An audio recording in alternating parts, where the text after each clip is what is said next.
Welcome back to my channel. অনেক দিন পর আবার ভিডিও আমি শেয়ার করছি তোমাদের সাথে। আজকে হচ্ছে সেমিস্টার 5 পরীক্ষা খুব জলদি, এবং সেমিস্টার 5-এ CC12-এর 5 মার্কসের যে গুরুত্বপূর্ণ প্রশ্ন যেটা 2026-এর আসার কথা ইম্পর্টেন্ট, সেটা হচ্ছে তোমার মেকলে মিনিটের গুরুত্ব কী ছিল। উত্তরটা তোমরা দেখে নাও।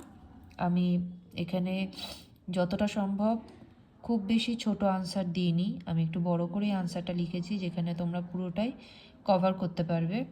তো আশা করি এই নোটটা পড়লে তোমাদের সুবিধা হবে যদি পরীক্ষায় আসে। চলো আনসারটা শুরু করা যাক। প্রথম প্যারাগ্রাফে দিয়েছি, ঊনবিংশ শতকে ভারতের শিক্ষা ও সংস্কৃতির জগতে যে আধুনিকতা ও প্রগতিশীলতার হাওয়া বয়েছিল তার জন্য মূলত দায়ী ছিল আধুনিক পাশ্চাত্য শিক্ষার প্রসার।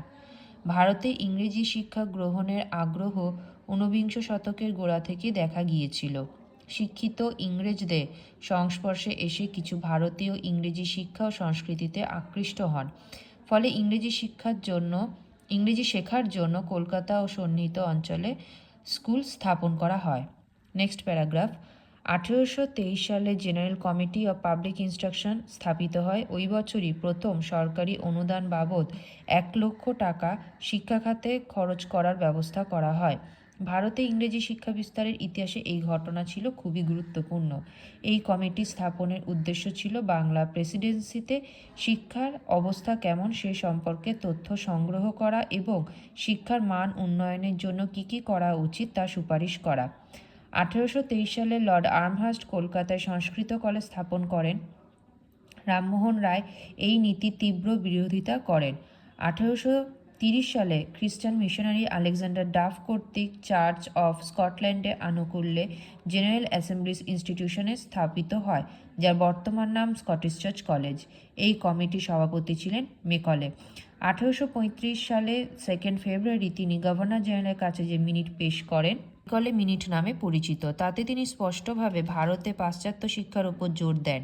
দেশীয় ভাষার প্রয়োজনীয়তা অবশ্য তিনি অস্বীকার করেননি। হুইগ মতাদর্শে বিশ্বাসী মেকলে চেয়েছিলেন ইংরেজি শিক্ষার শিক্ষিত এমন এক মধ্যবিত্ত শ্রেণীর উদ্ভব যা জনগণের মধ্যে শিক্ষার আলো ছড়িয়ে দেবে। প্রাচীন ভারতের সব কিছু হটিয়ে দিয়ে তিনি চাইলেন ভারতবাসীকে